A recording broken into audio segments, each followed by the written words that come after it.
It's movie time with John DeSando and his friends online. So everything is gonna be just fine. From the top down to the bottom. He's gonna let you know if you should stay home or if you should go. Might even yell if it's a spectacle. From San Francisco to Long Island. 'Cause nothing's better than a motion video. It's Movie Time is produced and hosted by John DeSando. Listen to shows and read reviews online at WCBE.org. I'm John DeSando, And I'm Keivn Carr. and this is It's Movie Time. And this is summertime. Oh, Kev, we're past the jazz and ribs, and we're going downhill now. We're right. We're past the peak. You're right.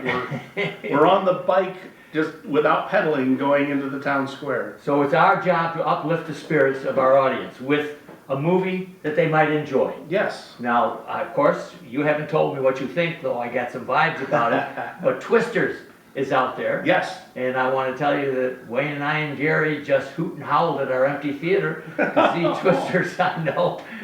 Let me just ask you first, because I know you went on your own. Did you go see it in a premium format, either an XD? No, or I'll tell you, I rarely, if ever, do that anymore. The Okay. screen, for instance, at Lenox, Okay. just a standard, Just too is big. big enough. I don't need IMAX with something that big, and the sound is fine. Okay. So I don't need Dolby to blast me out of my seat. Yes, it's a good question. Well, and that's because this, of all things, of all movies, I've heard other critics and even just members of the public say it's impressive in either IMAX or like that XD.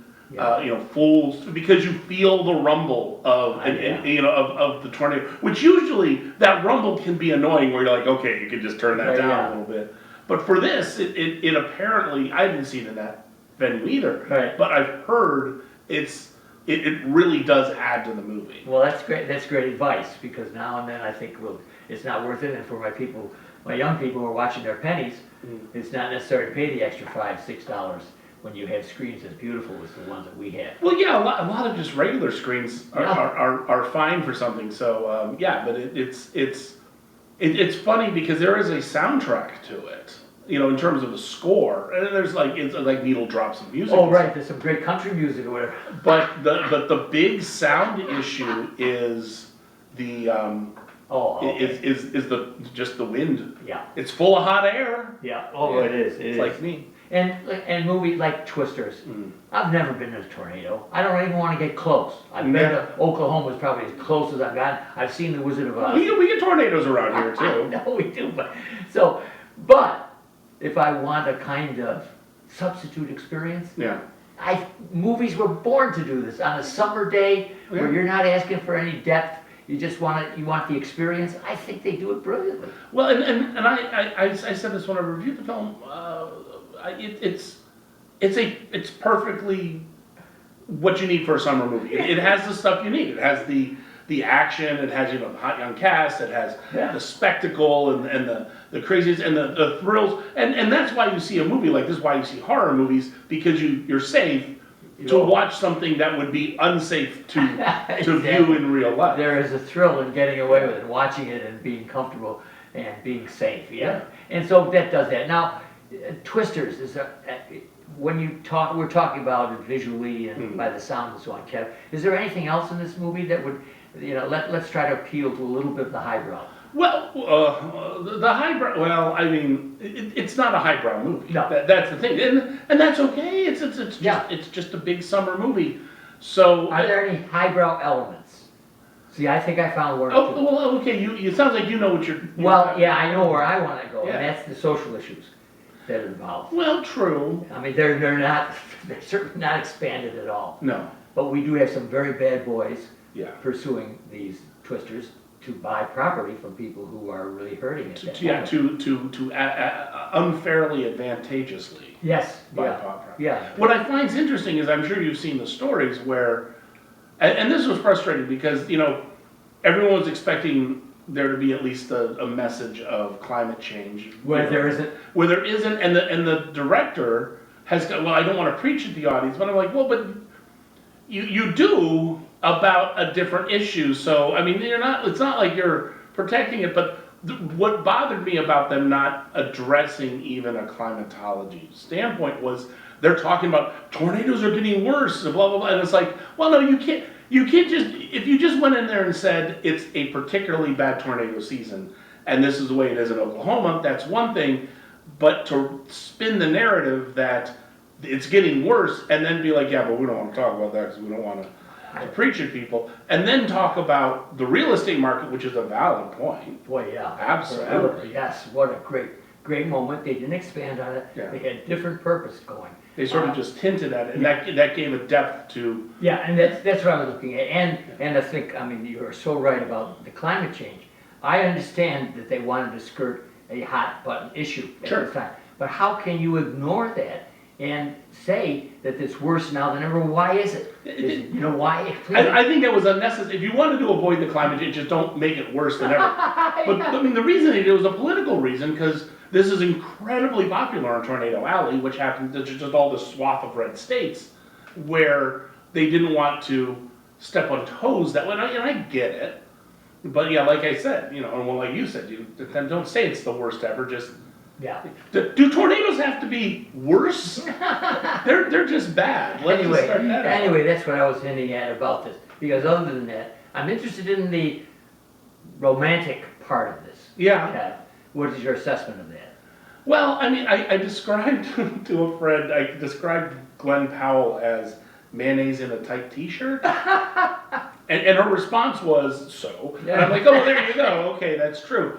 I'm not a huge Glenn Powell fan, but he's the it guy right now. He is, and he's got one of the greatest smiles ever in cinema. Oh, sure. He is a good-looking man. Yeah, he is. And he looks almost as good without his shirt on as I do. Oh, God. And when he comes on screen with that cowboy hat fitting ever so perfectly on his head. Oh, yeah, no. And then insouciant and energetic. And, of course, he's got his YouTube gang. Oh, sure. It's perfect for the time. But I would add to what you were saying.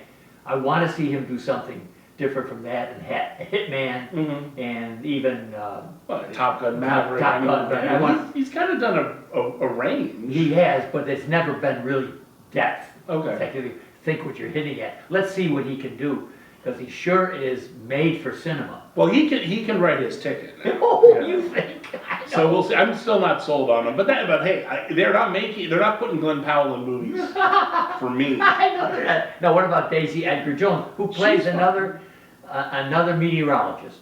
Yeah. And how do you respond to the feeling that I had that she pulled the movie down a bit? I didn't feel electrified by her. Right. Well, yes. There certainly was more charisma coming from Glenn Powell's department than hers. I don't. Again, was she? Crawdads, wasn't that what? Yeah, she was in Crawdads. Yeah, I love her in Crawdads. But I don't know. Just she didn't. She was a worthy follow-up to Helen Hunt. If that. Boy, but Hunt seemed to have. I don't know. It's so long since I've seen Hunt. But she seemed to bring a whole lot of electricity with her, and she was okay. Yeah, but we can disagree on that. But let me add that I think that her role is to be despondent because of things that happened to her. But the opening scene, which is really a pretty good one in Twisters, where it shows in the past, as it will do, it'll flip in the past when she's somewhat responsible for the death of two of her friends. Yeah. You know, so she has reason to be cautious about tornadoes and maybe a reason to be down. It's just that. Well, I think you're right. I mean, he uplifts the movie regardless of what she does. Well, and part of it is not really her fault. She's not given the most exciting part of it. She's the grounding force in it. That's right. And so all the twists, no pun intended, turns and all the little reveals and stuff are all on him and his team, because you learn a lot more about them. And even stuff that it's like her team, when there's stuff revealed about her team, it's really not her team. She's just along for the ride. It's more about Anthony Ramos and his sphere of influence. So, I mean, her character's not terribly, for as much agency and depth as they do put in her character, it's not as developed as it could be. No, it is not. And I thought maybe that she got, in a sense, didn't get the best deal for what she was doing in that film, but he did make up for it. Yeah. I mean, that movie is his as much as is anybody's. Yeah. Although I like Ramos in this. Yeah, they're all good, and that's the thing that I think is interesting about it It's got everything in it, and it's very similar to the first one. And one of the things I've said is it is as good and as bad as the original Twister. And we like bad in the summer. Yeah, I mean, that's the thing, it can be fun. I mean, it's like bad movies, to watch a movie and be like, this is really stupid, that's not a deal breaker for some summer movie spectacle. All right, Kevin, people are going to have to go to Back Talk. That's our podcast Yeah. at WCBE.org, the podcast experience, in order to hear us talk more about disaster films. Yeah. Oh, okay. And remember, we're highly ranked podcast, so we're worth listening to. That's right. So, Kev, what are your final words on Twisters? Go see it in the theaters. Apparently, it's really cool in the premium stuff. Check it out. It's movie time with John DeSando and his friends online. So everything is gonna be just fine. From the top down to the bottom. He's gonna let you know if you should stay home or if you should go. Might even yell if it's a spectacle. From San Francisco to Long Island.